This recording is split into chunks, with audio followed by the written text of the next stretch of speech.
Fala pessoal, Gabi aqui começando mais um episódio do podcast Justo Agora, com o meu convidado, William Silva, já veterano aqui do podcast, já passou por aqui, um sucesso no YouTube, William, também, né? Então, um prazer recebê-lo novamente aqui no podcast, né? E para trazer um tema tão difícil, tão complicado, né? A gente vai mergulhar um pouquinho hoje no biodireito, né, William? Que, aliás, é o seu tema aí do mestrado, então, com muita alegria que eu te recebo aqui novamente, né, os frutos aí da pós da PUC, né, então seja muito bem-vindo, né, mais do que bem-vindo aí mais uma vez, como você está hoje, né, dá um oi aí para o pessoal. Olá, doutora Gabi, tudo bem? Boa noite a todos, boa tarde ou bom dia, né? A gente nunca sabe quando que o nosso É. vai, vai ouvir o nosso podcast, mas é um prazer enorme, Gabi, estar aqui com você novamente, tá? Uma honra sempre quando você me convida a participar desse podcast de bate-papo jurídico, justo agora, que já é um sucesso, e não de agora, né? Já de bastante tempo, tá? Mas justo agora já faz parte aí da vida de muitos e muitos ouvintes, né? Estudantes de direito, professores, acadêmicos em geral e quem gosta, né, de conhecer um pouco mais sobre todos os segmentos, todas as ciências dos ramos do direito, né? Em temas atuais, em temas que estão aí presentes no nosso dia a dia, que você traz com toda a maestria que você tem, tá bom? É uma honra. E hoje, de fato, nós vamos falar Um tema sobre difícil, um né? tema muito difícil. Vamos aí adentrar nesse ramo do direito, podemos dizer assim, né, que é o biodireito, e vamos contextualizar, vamos falar um pouco mais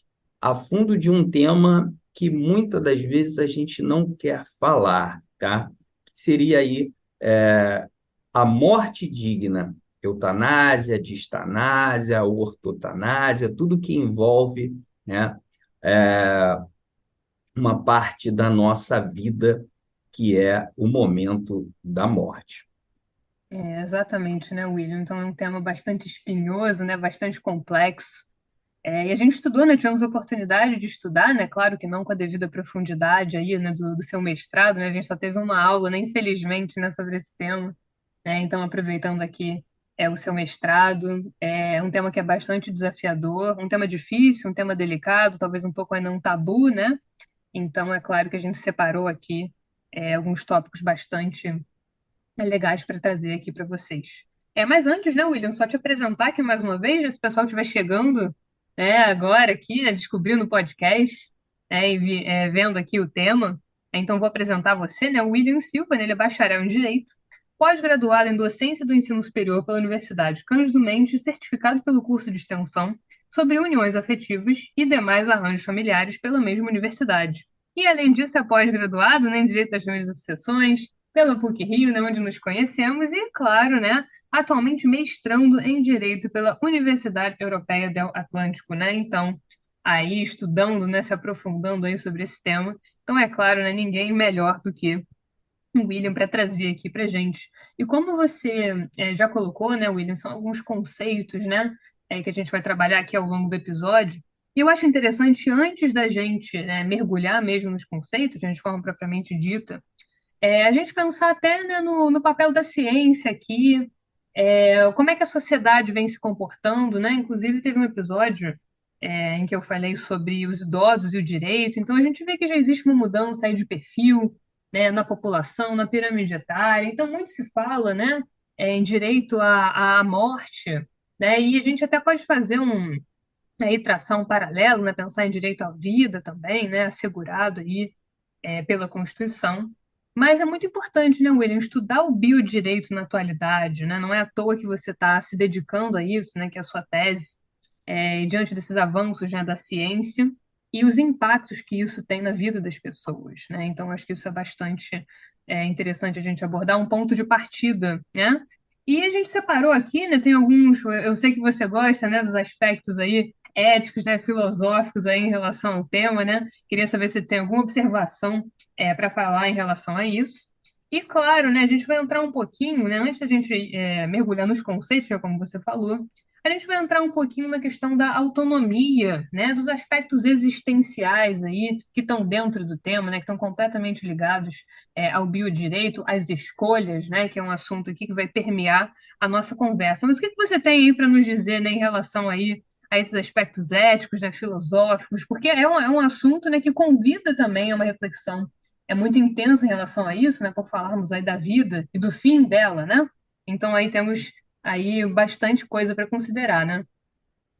Sem dúvida, Gabi. Eu acho que eu não consideraria nem tanto quanto iria depois de que você considerou tudo isso, né? Mas, enfim, você é esplêndida. Não há tema que você não conheça e que você não seja capaz de discutir. Isso aí, para mim, é uma singularidade que você tem, por isso que é um sucesso, tá? O seu podcast. Muito brilhante essa tua introdução. Então, baseado nisso que você falou, Gabi, o que que a gente pode aqui despertar no nosso ouvinte, tá? Para que ele possa se sentir motivado a pensar sobre esse momento singular da vida que todos nós iremos passar, que é o momento morte, tá? O biodireito, ele é considerado atualmente, né, um ramo do direito, tá? Então, o biodireito em si, só contextualizando assim de uma maneira bem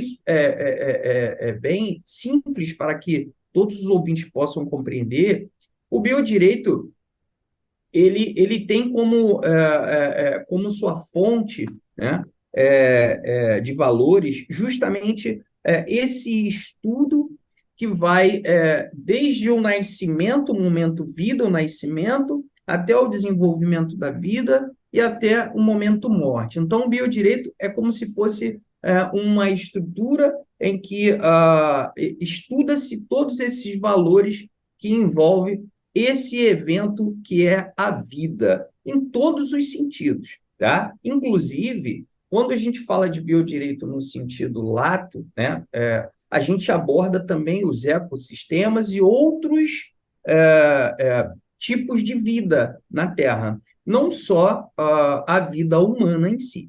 Mas, num estrito senso, a gente trabalha a ideia justamente da importância de lidar com o direito, digamos assim, supremo, né, tutelado por todo o ordenamento jurídico mundial, podemos falar isso, que é o direito à vida. Agora, ao contrário do que possa parecer, o biodireito ele não é tão novo quanto parece, tá? E ele não tem um momento ideal que surge, porque ele não surge através da positivação de uma norma. O biodireito ele surge justamente no momento em que novas tecnologias vão existindo e que permite a manipulação da vida humana.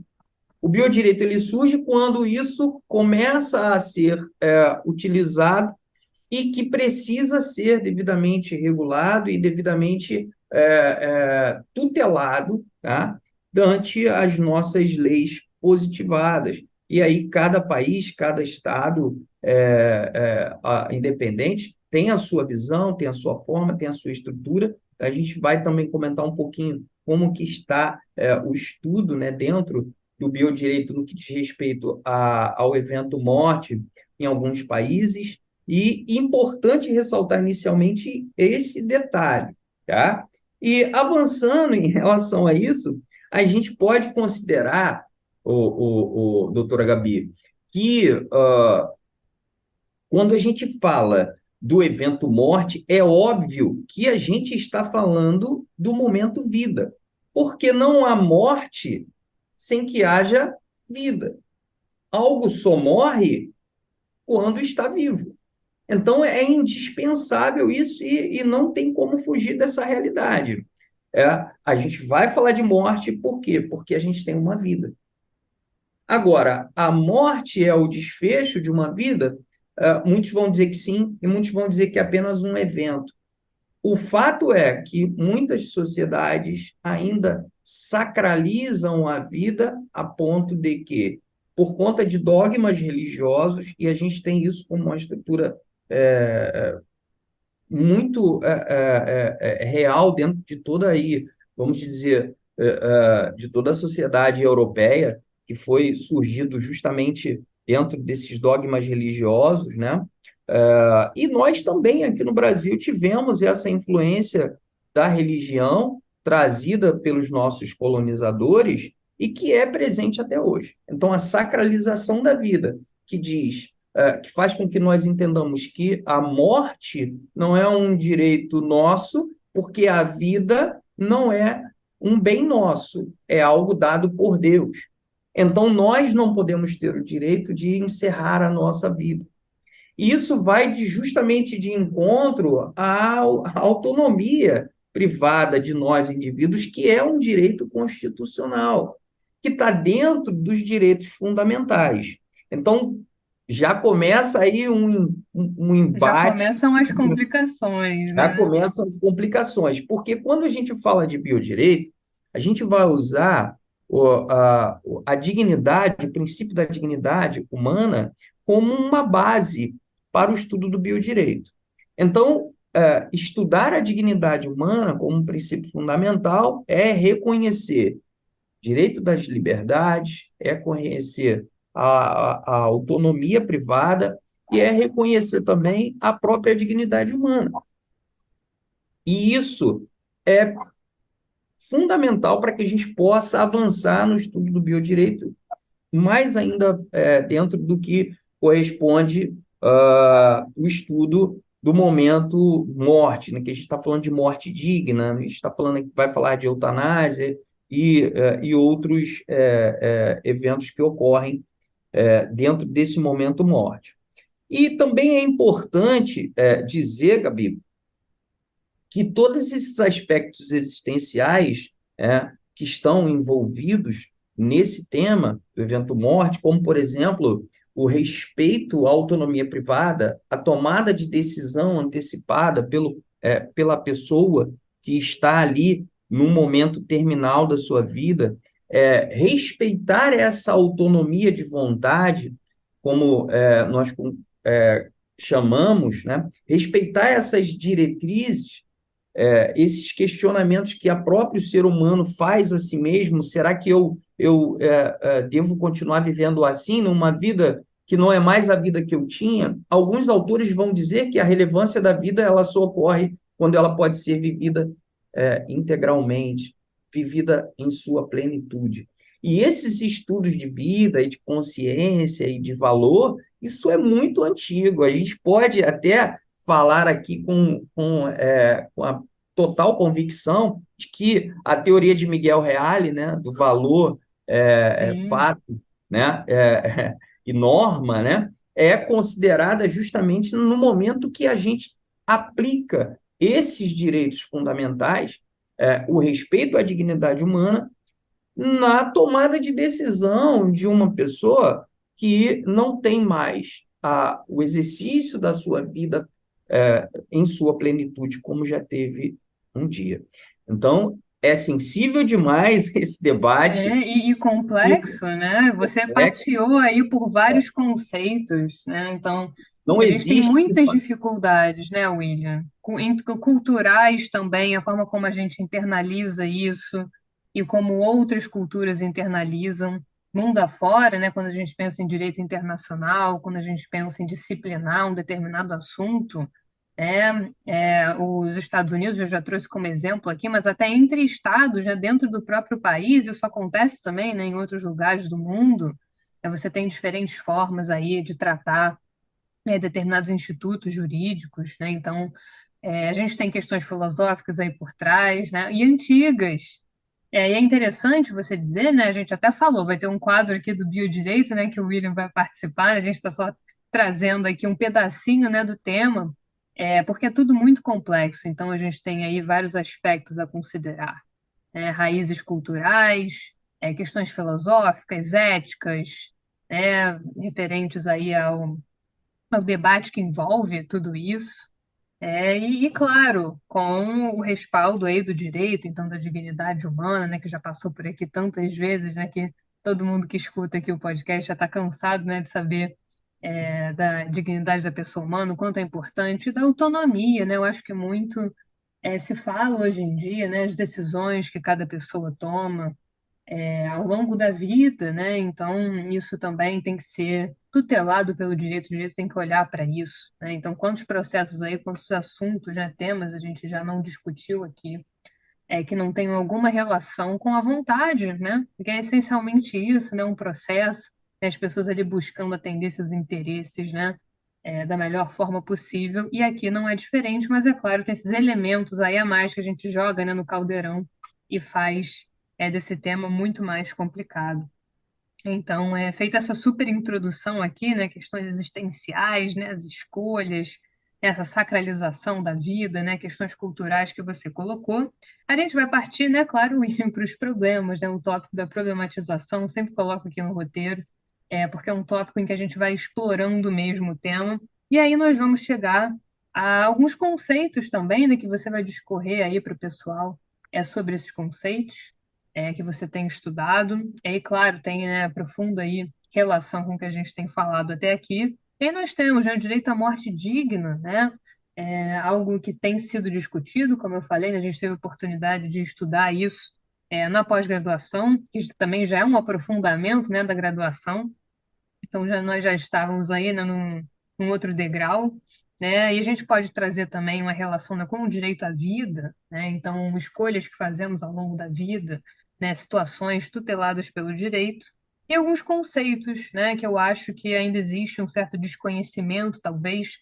Não é um assunto, o assunto está longe, né, de ser esgotado, de ser completamente, digamos assim, padronizado, né? Diferentes entendimentos existem e divergências, e não só, né, aqui a nível nacional, né, mas internacionalmente falando também, né, então acredito que você tenha bastante aqui para dizer sobre isso. Aí temos, né, ortotanásia, como você adiantou, distanásia, eutanásia, suicídio assistido, né, é um assunto bastante denso, né, William? Então, eu acho que é importante a gente conceituar e conversar um pouquinho, né, com os ouvintes sobre esses conceitos. Sem dúvida, Gabi. Essa parte conceitual, né, ela é importante. Por quê? Porque o tema, quando vem à baila, né, quando a gente vai discutir um assunto, a gente muitas das vezes fica tentando trazer um conceito próprio nosso. E quando o assunto é de caráter existencial, ele não tem, de certa maneira, um conceito definido. Os doutrinadores vão trazer conceitos que vão ser observados e serão trabalhados, mas na questão empírica do assunto, cada um vai ter uma visão, muitas das vezes, diferente. E no que diz respeito ao evento morte, e aqui a gente vai falar muito disso, morte digna, isso acontece e muito, né? Então, falar de morte digna, Gabi, seria falar de um evento inevitável, né? Provável e certo para todas as pessoas, contudo, com um olhar particular e singular de cada pessoa. Porque nós não podemos, assim como a dignidade da pessoa humana, ela não tem um conceito único, ela é enxergada, analisada e avaliada em diversos parâmetros, depender do ponto de vista ou da observação que cada pessoa faz. Por isso que nós temos muita dificuldade de compreender quando falamos dignidade da pessoa humana, direitos humanos, é uma peleja que não tem fim. Porque justamente não tem um conceito uno. Vai depender de que ponto a gente está observando aquele evento acontecer. E na morte digna é assim que acontece. Então, a eutanásia, vamos partir da eutanásia, tá? Ela já teve um conceito, e a eutanásia, o conceito de eutanásia é muito antigo. Ela já teve um conceito que foi modificando ao longo do tempo. O primeiro conceito de eutanásia, Gabi, ele surgiu no século XVII. Né? Um filósofo inglês chamado Francis Bacon, ele trouxe esse conceito, tá? Mas ao longo dos séculos, esse conceito foi, de certa forma, sofrendo mutações. De acordo com o conceito grego que nós temos das palavras, né? Eutanásia deriva do grego eu, que significa boa, e da palavra thanatos, que significa morte. Então, nós teríamos o conceito de boa morte, né? Morte apropriada, morte benéfica. Esse é um ponto inicial que vale a pena a gente aqui falar um pouco mais. Eu estou fazendo uma pesquisa de campo para a dissertação do meu mestrado e sempre que eu tenho oportunidade de ouvir pessoas, diferentes classes sociais, diferentes profissões, tá? Sempre que eu faço a seguinte pergunta: se você pudesse escolher o evento morte para a sua vida, como você desejaria morrer? E, pasme, doutora Gabi, ninguém disse que gostaria de morrer com muita dor e sofrimento. Ninguém disse que gostaria de morrer enforcado, afogado ou coisas dessa natureza. Ninguém disse que gostaria de morrer dando trabalho ou deixando muito trabalho para sua família e seus entes queridos. Sempre as pessoas dizem que gostariam de morrer sem dor e sem deixar nenhum tipo de dificuldade, trabalho ou aflição para a sua família. Então, quando eu escuto isso, eu chego a uma única conclusão: morte digna seria isso. Agora, muitas outras pessoas vão dizer que não, que morte digna é aquela que veio para você, não importa a forma que ela veio, né? Porque todos terão que morrer. Mas quando nós observamos o evento morte como uma autonomia privada, o exercício da liberalidade, né? O exercício da nossa autonomia de vontade, vamos chamar assim, né? Que é mais de fácil compreensão, quando nós entendemos não querer mais passar por aquela dor e aquele sofrimento, quando a ciência já não tem mais recursos, quando o diagnóstico da doença é uma fase terminal, persistente, que não tem retorno, e o sofrimento é quanto mais sofre o paciente, sofre a família. E aí o paciente toma uma decisão de sua própria vontade, de não seguir com a sua vida, com a máxima vênia quem pensa diferente. Se isso não é respeitado para mim, não há dignidade humana. Assim, um desrespeito a um direito fundamental. Por quê? O direito à vida, na minha observação, no meu ponto de vista, não é uma obrigação de viver, e sim um direito.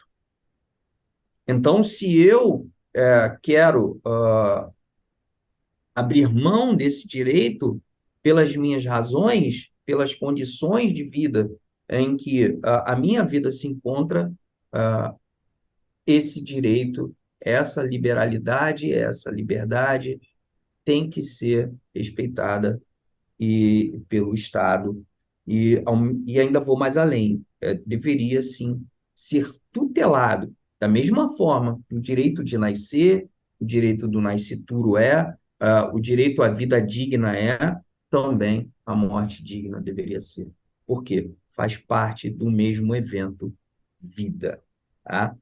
E seguindo um pouco adiante, o que acontece então, doutora Gabi, com a eutanásia ao longo desse tempo? Tá? Houve um evento mundial que abalou todo o sistema, né, de qualquer sociedade mundial, que foi a Segunda Grande Guerra. E nesse evento da Segunda Grande Guerra ocorreram muitas atrocidades, muitos genocídios, eugenias praticadas por um determinado país. Então, vamos entrar aqui nesse mérito. E isso trouxe uma compreensão errônea da eutanásia, que tinha a compreensão de morte, de boa morte, de morte tranquila, de morte benéfica. E essa carga negativa, ela acabou contaminando, eu costumo dizer assim, a palavra e o sentido da palavra e a razão de ser da eutanásia, como um genocídio, como a destruição de vidas, como a destruição de pessoas.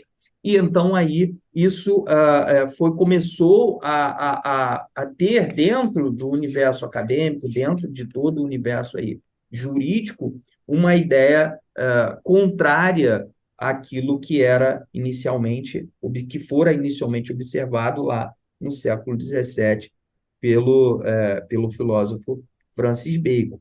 Por exemplo, eu posso aqui, faço questão até de mencionar, tá? Nas palavras de uma autora que eu gosto muito de ler, tem vários livros dela, que é a Maria de Fátima Freire de Sá, ela diz que a eutanásia seria, abre aspas, a conduta através da ação ou omissão do médico que emprega ou omite, com consentimento da pessoa, meio eficiente para produzir a morte em paciente incurável e em estado de grave sofrimento, diferente do curso natural, abreviando-lhe a vida. Fecha aspas. Observa-se que é um conceito, é uma definição que justamente avança no universo do direito penal, criminalizando a conduta, o que antes, na observação do filósofo Francis Bacon, não existiria. Porque se eu não posso ter uma morte digna, como posso eu ter dignidade? O nome Não tem como fugir, né, digno, William? não tem como fugir. Agora, se eu considero que ter uma morte digna é, não é dignidade, aí a gente vai para um outro campo, né, de valoração, de observação, é como eu bem disse, depende muito da forma que nós observamos, tá? Uma outra Então, ramificação, né? Uma outra ramificação, e eu acho que já deu para perceber, né? Os ouvintes já conseguiram perceber a complexidade do assunto, né? Com base na sua fala, eu acho que é algo acima de tudo, né? Especialmente para quem não é da área, é tremendamente pessoal, né, William? Essa questão também. Então, como é que você poderia tutelar isso, escutar uma pessoa nesse momento, né? E tem várias visões a considerar, e tem questões históricas, né? Você trouxe aqui questões filosóficas e históricas também. Então, até a própria origem da palavra, né? Eutanásia, e como isso foi se construindo ao longo do tempo, aí mencionando, né, claro, a guerra, né? Um evento tão traumático e marcante aqui, né? Para o mundo todo, né? Até hoje fala-se muito sobre a guerra, então é evidente a complexidade, né? Porque temos vários aspectos aqui a considerar e como você pode, né, juridicamente garantir que a pessoa possa fazer as suas escolhas. E cada caso é um caso, cada pessoa é uma pessoa, né? Cada vida é uma vida, né? Cada um tem suas prioridades, suas decisões a tomar, seus caminhos. Isso vale para outros aspectos, né? Como você falou, tá tudo junto, né? Então você protege o nascituro, né? Você protege ali a vida da pessoa, né? O direito à vida, né? Direito fundamental, a dignidade humana, e aí temos também, claro, né? Aí a morte digna, enfim. Como você muito bem falou, eu não saberia, né, colocar em palavras melhores, mas é de fato, né, a gente olhar para isso de uma forma global, né, a gente já consegue ter a dimensão de como o biodireito ele é completamente, né, ramificado, e é muito difícil a gente colocar uma ordem, né, nas coisas e separar. Então tá tudo junto e misturado mesmo, por isso a riqueza aqui do debate e também, né, do estudo aí desse ramo. E esses conceitos são importantíssimos, né, William? Então a gente já passou aqui, né? Você já falou sobre a morte digna, falou um pouquinho sobre a eutanásia, mas eu queria que você desse esses conceitos, né? Falasse um pouquinho para o pessoal, até de uma forma bastante didática, acho que fica fácil para a gente visualizar. Então vamos definir, né? Você quer começar por qual deles? então a gente pode começar, Gabi, pela própria eutanásia, né? Já que a gente fez essa contextualização, tá? O que que a gente pode dizer, Gabi, da eutanásia? A eutanásia, hoje, ela é considerada de fato, tá, como uma abreviação da vida, tá? A vida está em curso e aí ela é interrompida, tá? Então a gente tem as formas da eutanásia, ela pode ser direta ou indireta, tá? Vamos chamar de eutanásia direta aquela que é solicitada pelo próprio paciente, tá? Em normal consciência, ele sabe das suas tomadas de decisão e ele não quer mais ficar ali sofrendo aquele tratamento que é meramente paliativo em que não tem retorno, o caso dele, de fato, é terminal. Então, é direta. Indireta é aquela que o médico ou o terceiro, né? Colocar somente o médico, eu não gosto muito dessa colocação. Terceiros fica melhor, ao meu ponto de vista. Quando um terceiro observa, tem ali, dentro da sua equipe médica, um quadro ali de fato definido e toma a decisão de encerrar, de interromper a vida daquela pessoa, tá? Basicamente, definir a eutanásia desses dois pontos, direta e indireta. Direta quando a própria pessoa decide, indireta quando o terceiro decide por ela, tá? Agora, um outro ponto que seria o inverso da eutanásia, doutora Gabi, seria a distanásia. A distanásia seria o evento a decisão da equipe médica de ficar postergando o momento morte daquele paciente, através de tratamentos excessivos que não vão condicionar a saúde daquele paciente, perdão, ao retorno, né? Mas que ele vai ficar ali, normalmente, são pessoas que estão em aparelhos, né? Ali dando uma sobrevida por conta de um aparelho, tomando medicamentos, como alimentos, sondas, coisas dessa natureza, médica, né, que não é aí o nosso ramo, não é a medicina, então a gente não vai poder entregar muita coisa relacionada, mas as pessoas vão conseguir entender. A distanásia seria ficar ali alimentando uma expectativa que já está completamente descartada pela própria equipe médica. E interessante o evento eutanásia, o Gabi, por quê? A eutanásia, muitas das vezes, ela acontece justamente por conta de uma relação com a sacralização da vida. Por isso que nós falamos no início da sacralização da vida, né? Então, a vida não pertence à pessoa, a vida pertence a Deus. Então, enquanto houver recursos possíveis de manter aquela vida, ela vai ser mantida. Isso pode, a depender do quadro, da doença que aquele paciente tem, isso pode se estender por muitos anos. Uma permanência da vida muito dolorosa para o paciente, muito desgastante para a família, sem nenhuma expectativa de volta à vida anterior e plena que o paciente tinha, né? Esse é o ponto mais delicado, né? Um dos pontos mais delicados, acredito. Sim, É, sim. Eutanásia está ligado também a um evento que a doutrina denomina como encarnecimento. É a ideia de você ficar ali, e é muito ruim falar sobre isso, porque tem pessoas que, de fato, vivem num encarnecimento. Ela fica ali numa condição deplorável, mas não morre, porque a doença que ela tem não vai tirar a vida dela tão logo, mas ela vai ficar ali naquele leito de hospital e muitas das vezes o encarnecimento ocorre em casa. A equipe médica desconsidera qualquer possibilidade de retorno ao paciente à vida anterior e ele vai para casa. E ele fica ainda por muitos anos em casa, às vezes, né? Definhando numa situação deplorável. Mais uma vez, eu peço a Vênia para dizer que eu não considero esse momento, esse estágio da vida como dignidade humana. Mas, enfim, esse é assunto para um outro debate. E a gente também pode falar do suicídio assistido. E qual seria a diferença? Talvez o nosso ouvinte pergunte, mas tem a diferença entre suicídio assistido e eutanásia? O suicídio, perdão, assistido, ele é muito similar à eutanásia direta, porque o suicídio assistido também é solicitado pelo paciente.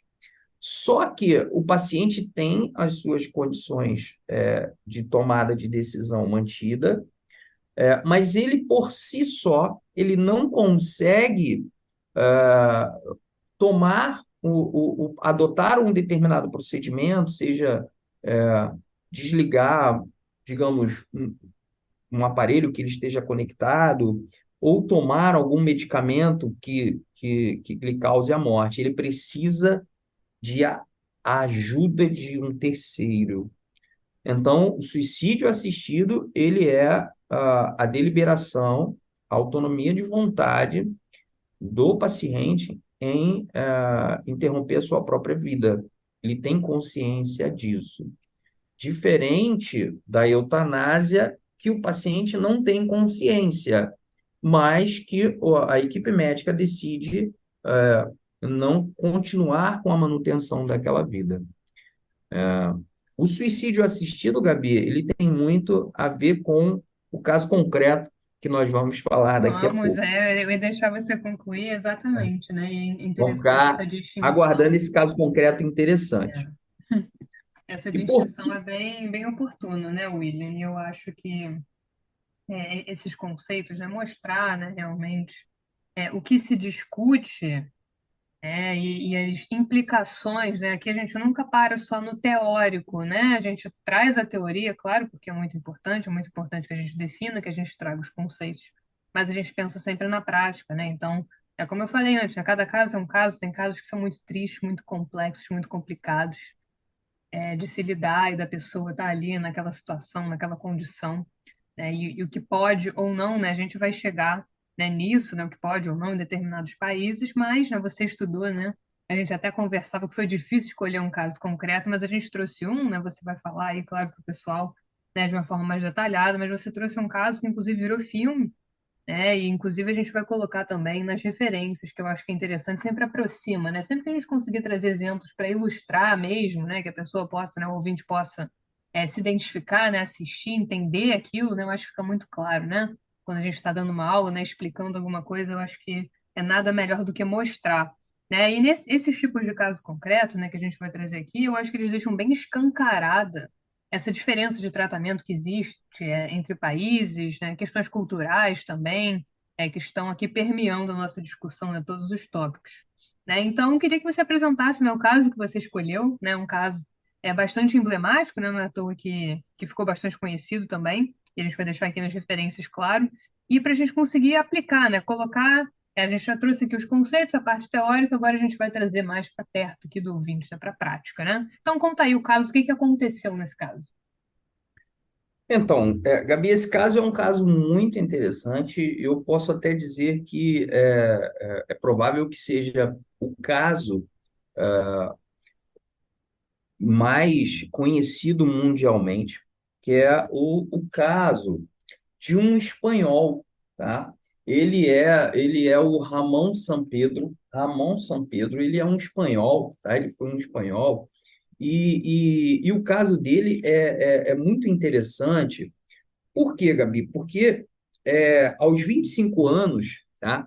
Ele sofreu um acidente, tá? Ele estava mergulhando e num mergulho em águas rasas, ele sofreu esse acidente e aí acabou sendo acometido de uma doença, de uma lesão, na verdade, que tornou tetraplégico. Ele perdeu os movimentos infelizmente, do pescoço para baixo, como nós chamamos, ele perdeu todos os seus movimentos.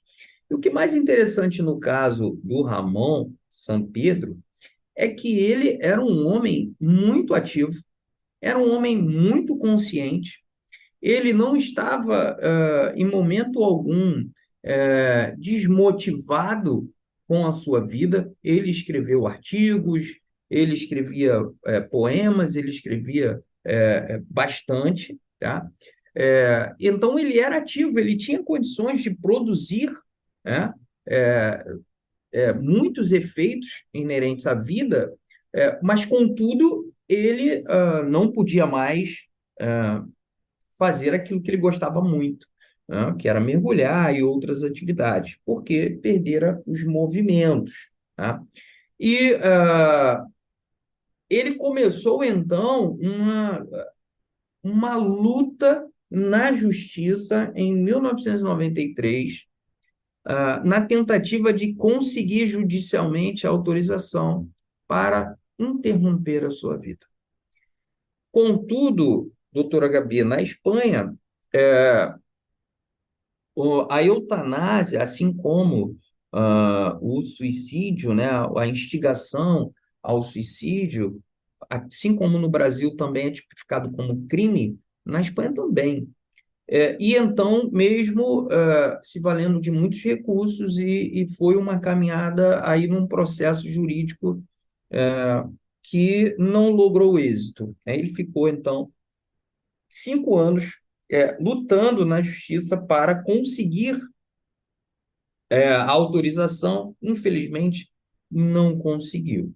Então, depois de 29 anos do acidente, então, Ramon Sampedro ficou 29 anos na condição de tetraplégico, e após esse tempo e o seu insucesso, né, infelizmente, não conseguiu autorização judicial, ele, no dia 12 de janeiro de 1998, ele então teve o apoio de dois amigos e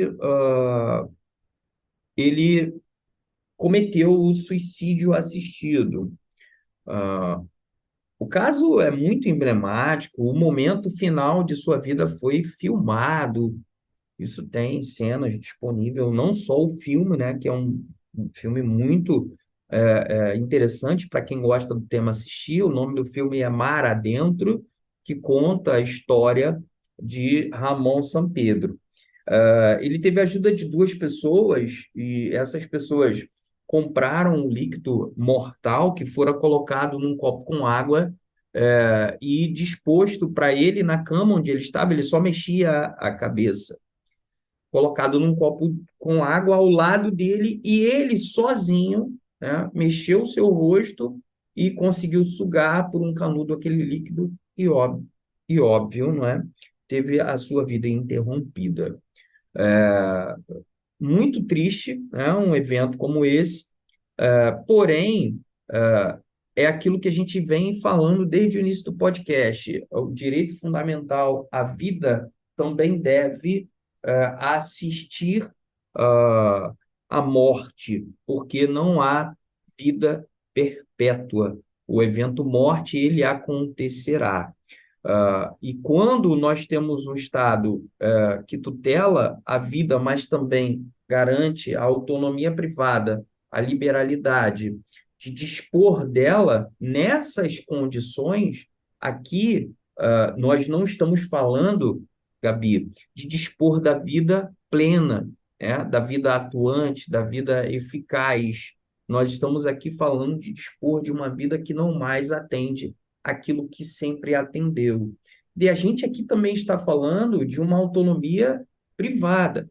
A gente aqui está falando da vontade da própria pessoa e não da vontade de terceiros em Exatamente, né? interromper. É o ponto, eu acho, né? O ponto. Esse caso é Porque muito emblemático, né, William? Eu estava até vendo aqui, o falecimento foi em 98, né? 1998, então a gente pode dizer, né, relativamente recente. Claro, ficou muito marcado por essa luta mesmo, e eu acho que consegue ilustrar bastante a discussão aqui, né, o que é a vida, né, para cada um, diante aí das adversidades, das questões, das inúmeras questões. E claro, né, traz as dificuldades, porque houve, né, como você falou, foi uma luta aí para que houvesse esse reconhecimento. Então foi uma questão que não foi simples, né? Não foi simples de resolver. E existem diferenças entre os países, né? Como você falou também aí, o caso da Espanha, né? E isso também, mundo afora, né? Outros casos vão trazer outras peculiaridades também. E eu acho que fica aqui, né? É um tópico até, acho que um dos mais interessantes, né? Você mesmo comentou comigo, né? Quando a gente fazia o roteiro, que são as principais dificuldades para o tratamento do tema, né? Mas quando a gente traz um caso desse, quando a gente conversa, quando a gente aproxima, né, a pessoa que nos escuta agora, né, você ouvinte, quando a gente aproxima, eu acho que fica tudo muito mais claro. E como é difícil tratar esse tema, como é difícil falar disso, como é difícil regulamentar, como é difícil você, de repente, estabelecer diretrizes, né? Então, eu queria até saber, é uma pergunta até talvez mais pessoal, né? E até porque esse tema está em construção. E como a gente falou lá atrás, né, a gente tem a ciência, temos os avanços aí da ciência, as pessoas vivendo mais, as doenças aparecendo, se manifestando, e um mundo tão ansioso, né? Eu acho que a pandemia também potencializou isso de uma forma nunca antes vista. Então, eu queria te ouvir em relação a isso, em relação a essas dificuldades, né? O que que você acha ainda, de acordo com seus estudos aprofundados sobre esse tema? O que que você acha, o que que você ressaltaria como dificuldade principal para tratar esse tema, né? O que que você acha que ainda precisa avançar, de repente, algum debate? Enfim, ficar à vontade, né? Esse é o tópico aqui para a gente fechar, né? A discussão, o raciocínio em relação a isso. Então, um tópico mais livre também, né? E é claro, a gente pode até especular, mas é impossível, né, saber o que o futuro vai trazer aqui para a gente, né? O que nos aguarda em termos de ciência, né, de medicamentos, né, o que que pode ser feito, o que que não pode, né, como. Então, são muito mais perguntas que existem, né, do que respostas. Mas, enfim, eu fico até, né, curiosa para te ouvir, né, você tem estudado bastante aí o tema. Então, o que que você acha? O que que você gostaria de ressaltar aqui para a gente fechar o raciocínio? Então, doutora Gabi, hoje nós temos, vou aqui trazer alguns dados que é interessante para os nossos ouvintes, ter uma ideia de que em alguns países, tá, muito já se avançou na discussão desse tema, tá? Eu vou aqui citar alguns países da Europa e também vou citar país da América do Sul. Na Europa, nós temos a Bélgica, que legalizou entre 2002 e 2014 a eutanásia, tá? Inclusive para crianças menores, né, de 18 anos. Mas não legalizou o suicídio assistido. Nós temos também aqui, por exemplo, a Suíça, que legalizou há muito tempo, mas só o suicídio assistido, não legalizou a eutanásia. Temos, por exemplo, o Canadá, que é um país muito conhecido por nós brasileiros, que em 2015 legalizou a eutanásia e o suicídio assistido. E os Estados Unidos, que por conta da sua própria estrutura, né, federativa, que tem lá as suas constituições estaduais, né, ali vigorando em vários ramos das ciências jurídicas, em alguns estados tem o reconhecimento do suicídio assistido e não o reconhecimento da eutanásia. E o que mais interessante é que a gente observa que na América do Sul, a Colômbia em 2015 tem uma legislação que autoriza a eutanásia e não autoriza o suicídio assistido. Alguns países muito conhecidos por nós, Portugal, Brasil, nosso país, a Espanha, o México, o Reino Unido, por exemplo, eles não permitem a prática nem da eutanásia e nem do suicídio assistido e considera como crime, tá? Tem penalização legal, como no Brasil também. O que que a gente tem no Brasil hoje, doutora Gabi? Hoje no Brasil nós temos a permissão que nós chamamos de ortotanásia. A ortotanásia seria uma ideia de tratamentos paliativos, seria dar uma condição melhor de vida para aguardar o evento morte. Então, na ortotanásia, não há ali medicamentos eficazes para que o paciente volte a viver a vida anterior que vivia. Não, são tratamentos paliativos que vão trazer a ele, quando o evento morte chegar, uma morte sem dor, uma morte, ah, alguns autores vão dizer mais humanizada, alguns autores vão dizer uma morte mais benéfica, sem dor, né, na verdade.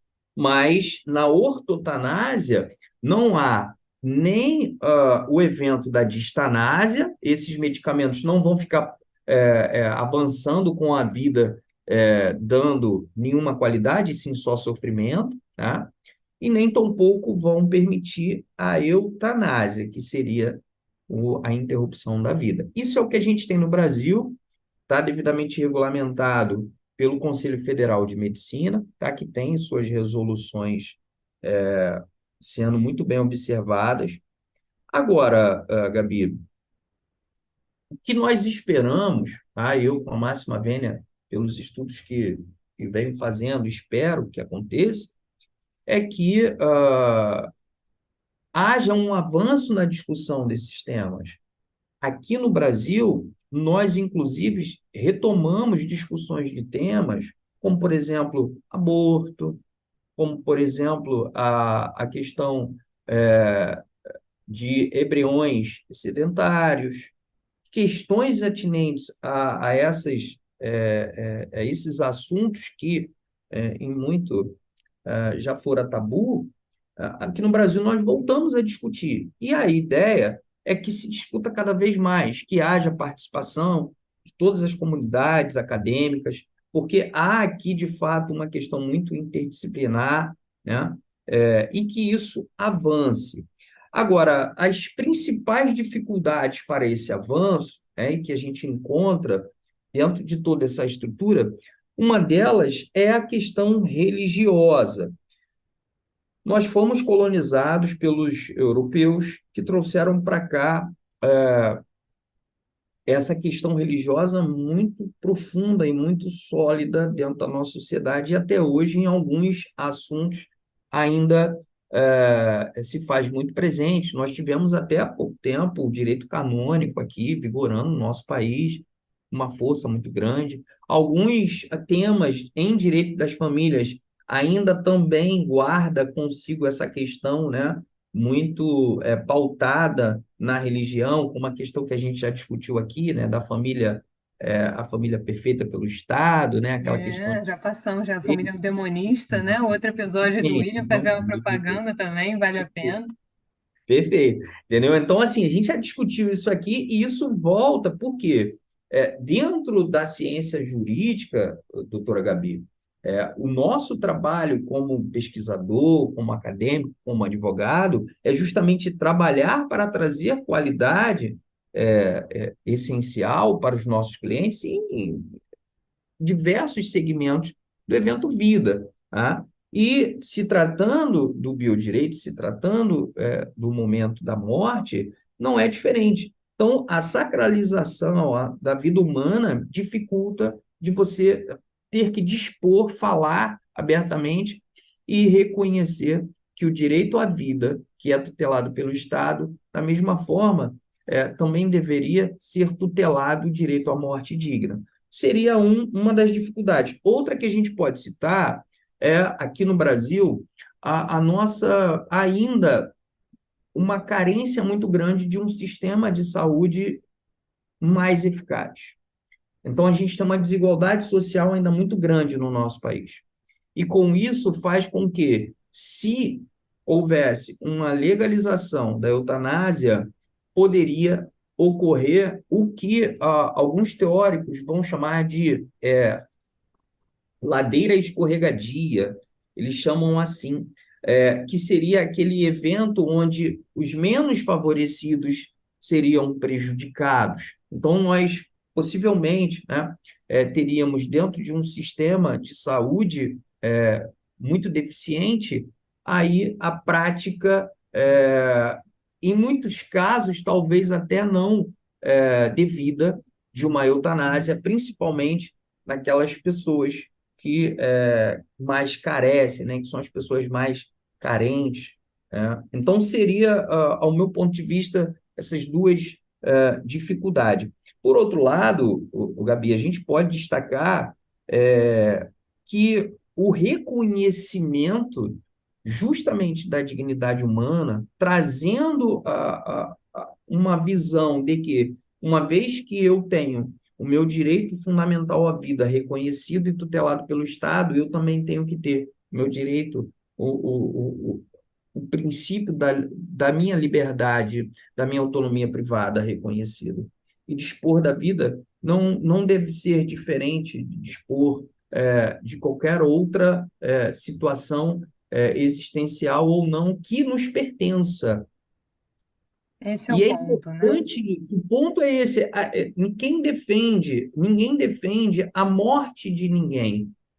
Quem defende, defende a morte digna de alguém que precisa ter a dignidade também no momento inevitável para todos nós, que é a morte. Tá? Então, eu penso que é necessário que a discussão traga à baila justamente essa questão da dignidade, da visão da dignidade humana de uma maneira mais ampla, de uma maneira que possa atender a essas tomadas de decisões e que não venha a ferir o direito, né, que a gente tem de tomar as nossas decisões, das práticas dos nossos atos, tá? Inclusive num momento tão sensível quanto o momento da morte. Perfeito, William. Acho que eu nem, né, não dá nem para completar aqui nessas palavras. Mas é isso, eu acho que cada país tem suas peculiaridades e o Brasil, como a gente sabe, né, nenhuma questão é puramente de saúde, de educação, né, e tantas outras que a gente enfrenta, né? Então tem questões socioculturais, tem as desigualdades, como você citou muito bem. Né? Então também não pode ser tomada uma medida que, no primeiro momento, parece que vai favorecer determinadas pessoas e vai dar certo, e quando você pensa na estrutura, na prática, né, acho que uma das coisas que eu mais trago aqui é essa, né, essa discrepância, né, o que está na lei ou então o que se pretende aplicar e como fazê-lo. Tá, e aí, mas e naquele município tal, no lugar tal, com aquela pessoa, como é que vai ser? Né? Então, o Brasil, ele ainda tem esse componente, a gente não pode, claro, deixar de levar isso em consideração.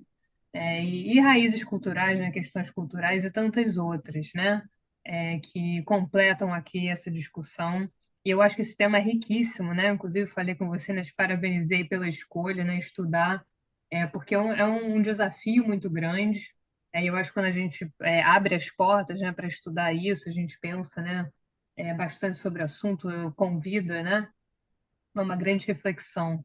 Né? Então, esse tópico final é mais a reflexão mesmo, né, de você deixar aí a sua opinião, né, em relação às dificuldades, às questões, né, com base nos seus estudos. E é isso, não é só o tempo, né, William, dirá como isso vai ser regulamentado, qual é o futuro disso. Né? Eu acho que a sociedade está em constante mudança e, como sempre falo aqui, né, o direito está sempre junto.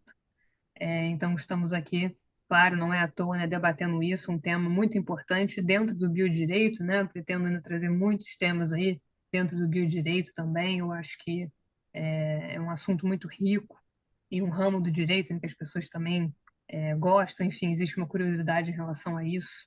Então, eu agradeço muito, né? Foi um prazer conversar com você, né? Ouvi-lo aí, né? Você tem estudado tanto, né? Preparou um material bacana, né? Uma apresentação aí legal para o pessoal em relação ao tema, uma super introdução, né, com as definições, os conceitos. Pode ser que tenha muita gente aí, né, os ouvintes, pessoal aí que estuda, né, já recebi mensagem de gente que tá agradecendo a indicação de livro, né, que ajudou na tese. Então a gente vai deixar algumas recomendações também, né, o caso concreto aqui que o William abordou e tantos outros, né, que tem também por aí. Então são sempre importantes ferramentas para que a gente compreenda, para que possamos difundir, né, o conhecimento, divulgar. Então, um prazer sempre recebê-lo aqui. Já é a terceira participação do William, né, William? Terceira ou quarta, né? Nem sei mais, já perdi as contas, né? Eu Então, acho que é a só terceira, terceira, eu acho que é a terceira, terceira, a acho que é a terceira, já, terceira. já nem sei mais, né? Então é um grande prazer recebê-lo. E claro, vou colocar aqui também nos episódios anteriores do William, né? Se estivesse chegando agora, né, não deixe de clicar lá na desistência da adoção também, né? Falamos de responsabilidade civil, né? Também tema da tese dele, né? O William super estudioso. Então, enfim, é sempre um prazer recebê-lo. E é isso, né, William? Né? Acho que já conseguimos aí trazer bastante coisa, né? Plantar aí várias sementes aí na cabeça do ouvinte, porque esse tema provoca a gente, né? Eu acho que quando você trouxe a ideia para mim, eu falei, Esse tema ele vai provocar uma reflexão, uma discussão, né, interessante, profunda. Então é muito legal ter esse espaço, né, para trazer isso aqui. Mas é isso, volte sempre, né? O William vai voltar aqui, né? Deixem aí os temas de biodireito, né? O William está aí fazendo um mestrado, estudando, se debruçando, né, sobre o tema. Então deixem aí suas sugestões, né? Não deixem de divulgar o podcast também, se esse episódio te ajudou, né? Se você achou interessante, né? Gostou do trabalho do William, né? O trabalho aqui do podcast.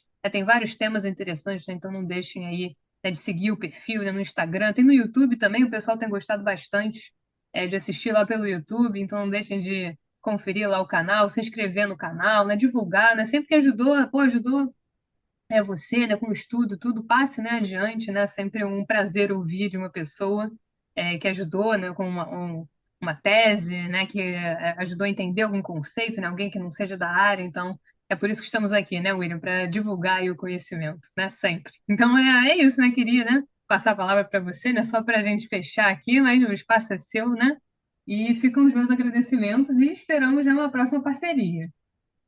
Tá ótimo, Gabi. Vai ser uma honra. Sempre que eu for convidado, estarei aqui, tá? E eu também aproveito para encerrar fazendo um convite para todos os ouvintes, compartilhar todo o conteúdo e divulgar, porque o nosso podcast tem a intenção justamente de trazer não só conhecimento acadêmico, mas também de dialogar, né, sobre temas assim em que é difícil falar, mas a gente precisa falar, como acadêmico, como estudante, a gente precisa trazer à baila a discussão desses temas e contamos com a participação de todos vocês. Deixem suas perguntas, façam seus questionamentos, tá? Vai ser um prazer atender a todos vocês, tá bom? E eu quero encerrar, Gabi, deixando aqui as palavras de Ramon Sampedro. Ele diz assim, abre aspas, morrer é um ato humano de liberdade suprema. Fecha aspas. É, Então, vamos refletir sobre isso, tá? vamos, essa Eu frase, agradeço né? É bem forte, né? impactante para a gente encerrar, com certeza. Tá É, bom? Um prazer enorme, Gabi. Muito obrigado nada, pelo eu que contato. agradeço. Deixa aqui Então um até a abraço. próxima, William, ouvintes também. E é isso, nos vemos no próximo episódio. Tchau, Tchau, tchau. tchau. Um abraço.